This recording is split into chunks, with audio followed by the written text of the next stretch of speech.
Y'all know what's going on. It's time for another episode of Doing Time with Joe. I'm your host, Joe Baker, and welcome to the show, y'all.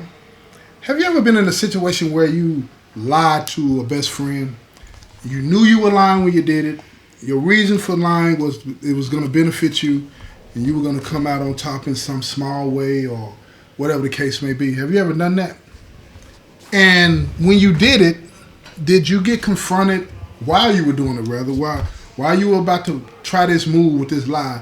Did you get confronted by your friend or friends and tell them that now you were telling them the truth and everything was going to be fine, only to be exposed later on where you had to admit to doing wrong, and then after you admitted to doing wrong, to get out of the trouble that you were in with your boss, whoever it was that caught you in this lie, your wife, husband, whomever, did you ever go back and apologize to your friends for deceiving them?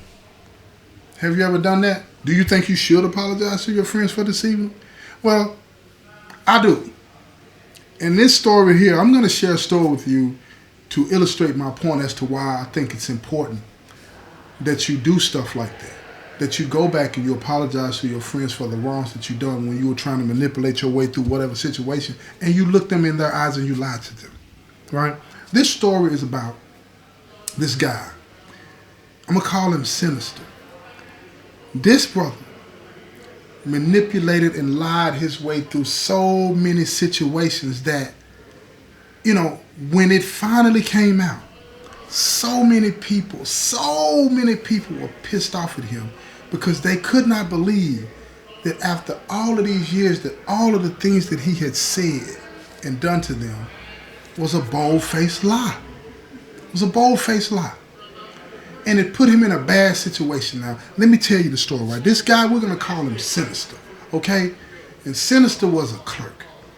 And what do I mean when I say clerk? A clerk in the penitentiary is something like a secretary, right? An administrative person, right? That helps whether it be the warden, which they most definitely don't usually have clerks, but unit managers, counselors, people like that. They have inmate clerks that help them file papers, and if they need something done that's not security sensitive or too important to the safety and security of the institution, they'll have them do it. It's like grunt work. You feel what I'm saying? They got somebody to go pick this box up, move it over here, do this, do that. Those types of things, right? So the inmate population starts to think that this particular individual has, the inside track to what's going on, right? And at this particular time, right, the institution would allow inmates, right? The warden would allow inmates to get incentive meals. And what I mean by incentive meals is like, if you behave and you act right and you do all the things and follow the rules and don't get any write-ups, no serious write-ups, and you live in an incentive unit, they would allow you to purchase food with your own money, of course. They ain't paying for nothing. But they would allow you to buy some food, whether it be, they pick where you're going to go, or sometimes they allow you to pick, but they would allow you to spend your own money to do it. And there was this one guy, like I told you, his name is Sinister. He was cool with the guys. I mean, cool with them. Everybody liked him. He was a likable dude. He had that personality of, where you could approach him, talk to him, he would help you in anything, you know what I mean? But it was one thing about him.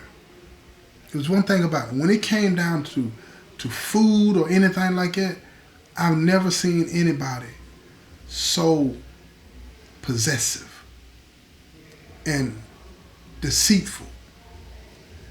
For example, let's say that, he would be in a situation where he might get an extra tray. A steak tray ain't nothing. I'm talking about it ain't nothing, right? But he would get an extra tray, and instead of breaking bread with you, he would put it all on one tray and act as if that's the only tray he got. You understand what I'm saying? But see, I couldn't fully appreciate this guy until I stood back and watched him go to work. I stopped taking everything that he did personally and started watching him, because his psychopathy it amazed me the way this man's brain worked. It was like, oh, he's thrown. So check this out. This is what he did one day. And now, this wasn't over one day. This was over a few years. This was how he moved, right? This is how he moved. And none of this became relevant to me until after the fact, okay? It's not like I was seeing it going down. I'm not that smart. But after the fact is when I realized what was going on, right? Check this out. We were getting an incentive meal, right? So everybody decided that they wanted to go to Publix. Let's say Publix, right? Publix got that fried chicken. Y'all know that. You know what I'm saying? So we all decided to go to Publix. So the order sheet would be made up, right? The order sheet would be made up. And he would put all these items. You got your 20 piece, you got your 8 pieces. You know what I'm saying? You got your fish, you got your potato wedges, you got your macaroni and cheese, you got your baked beans. Oh my God. You got the Hawaiian rolls, all of these different types of things on there. And it's like the bomb. You understand what I'm saying? And the pricing on it, it would be decent, but it's like, dang, it's a little high. So a couple of the guys, they would always call their family. And they would tell, that's the type of dudes they were. They would get on the phone and they would tell their family, you know what I'm saying, this is where we're going. What's the price of this stuff? And they would do that every time. So this particular time on this Publix, they called their family and their family told them, well, that's a little high. Maybe they're charging y'all that because y'all in prison. It'd be $1 more, 75 cents more on every one of the items, right? Every one of the items. And when you do the math, if you got 100 people going, and buying, you know, you get to spend $40, $50, right? If you got 100 people doing that, and they're ordering these meals, you know, and everybody's ordering 3, 4, and 5 different items. It might be the 20 piece with the Hawaiian rolls and the potato wedges and something else, whatever the case may be, right? But every time you order a different item, you're paying anywhere from $75 to 75 cents to $1 extra. So that money quickly adds up, and it creates a whole lot of extra money over here on the side, right? Now, the particular individual that would allow Sinister to make up this list, this order list, I'm going to call them naive. That's who the officer is. I'm going to call the officer naive. That officer had come to trust Sinister. And when he became, you know what I'm saying, somebody that like I said, that the officer trusted, he had a lot of leeway to do some things that, you know, he shouldn't do. But he had convinced Officer Naive that this is good because it would allow Officer Naive to buy food for the other officers when the food would be delivered to the institution, right? So that he could get in good with all of them. You understand what I'm saying? Creating this bond amongst officers, right? But it was so much money being generated, you know, it would make you wonder, like, what's really going on?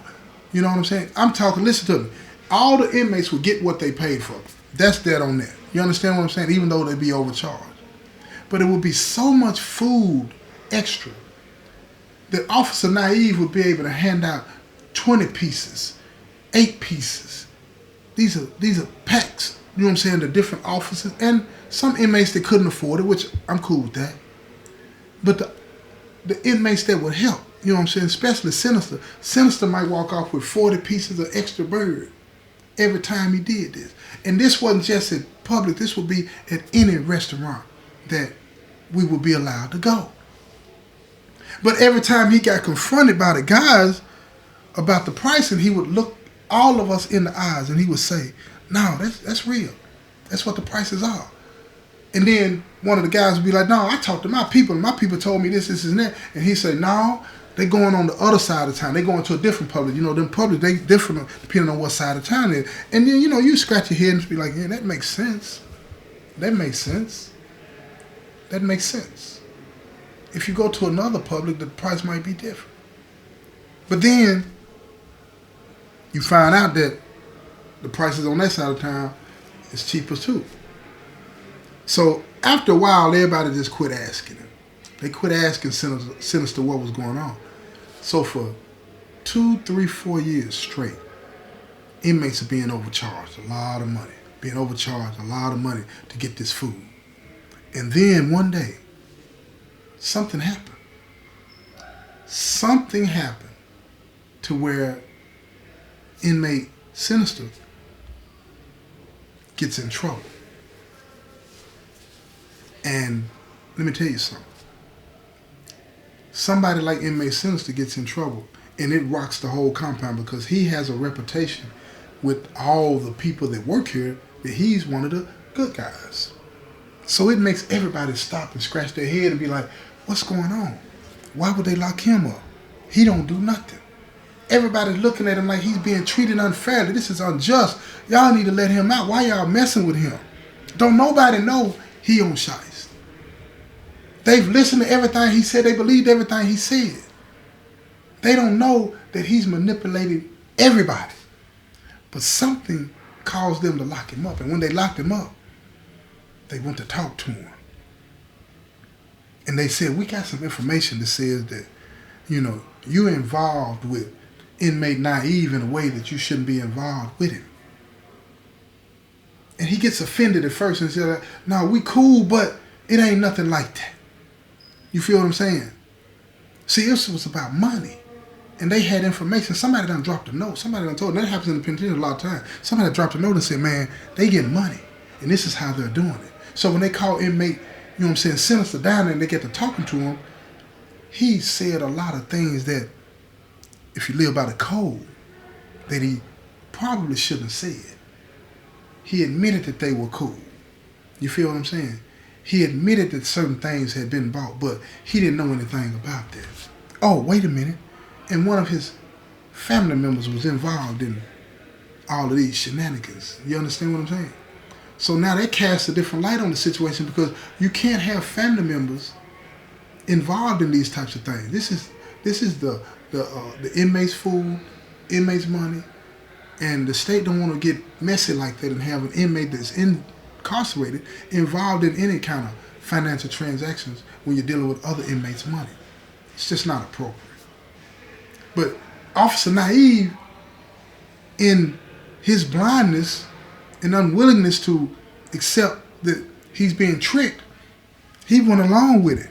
Oh, wait a minute, let me tell you this. It had been a few occasions before this came to light that other inmates had gone to Officer Naive and said, man, you need to watch dude. But he ignored that because he felt as though he knew him better than everybody else and trusted him. He trusted him. What would make an officer, seasoned officer at that, trust an inmate? What would that be? Right? When they're trained to keep a distance from us. When they're trained to always be on guard for the manipulation and the games that we play, they say. What would do that? Some people would say money. Some people would say affection. You know what I'm talking about? All of those different types of things come into play. So now they got inmate Sinister in the hole. And inmate Sinister is waiting to see what they do. Now, they can put you in this thing, what they call pending investigation. I've been on the time so many times I can't even count. But when they put you in the hole pending investigation, they usually keep you in the hole about 7 days. Just waiting. Just sitting there waiting. Don't know what's going to happen. So he's in the hole for these 7 days, inmate Sinister is, and on the 6th day, he's supposed to get out the next day. Because if they don't write you up or do anything to you on that 7th day, you get out.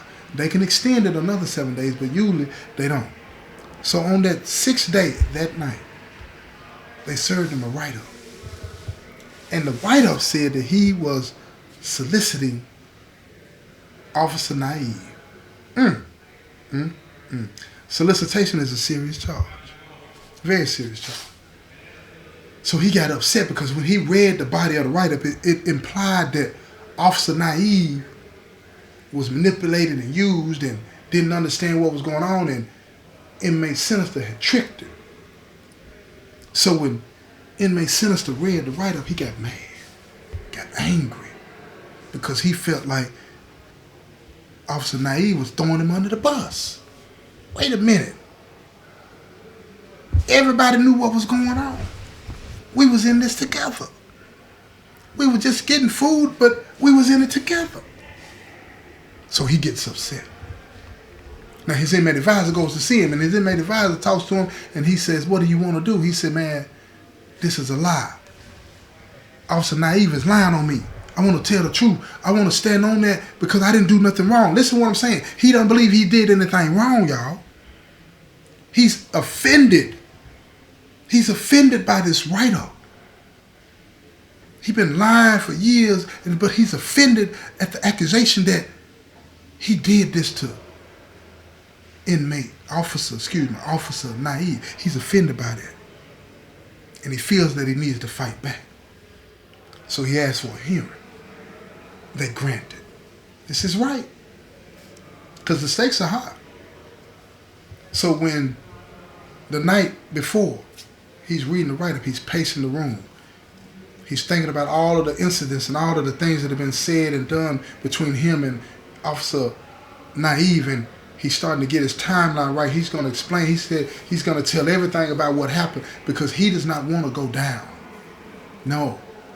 And more importantly, see, the big deal to him was he didn't want people to see his face, that ugly face, what he really looks like. Don't get it twisted, y'all. Let me explain something to you when I say that ugly face. See, a lot of times we hide who we really are from people because we don't like what we look like. We don't like the person that we are, right? And we create these alternate versions of reality about ourselves and how we live without changing the behavior. We become liars, manipulators, and deceivers, but we try to convince everybody that we're honorable, trustworthy, respectful people. And when that mask is pulled off, when the curtain is opened up and they see us for who we really are, that ugliness that we have wrapped all around us, we get offended by that because now I can't trick you. That's what happens when we get mad and upset. We get mad and upset. See, we get more offended about being caught than about the behavior that we exhibit. But hold up. Check this out. Because I want you to understand something. I need you to understand something.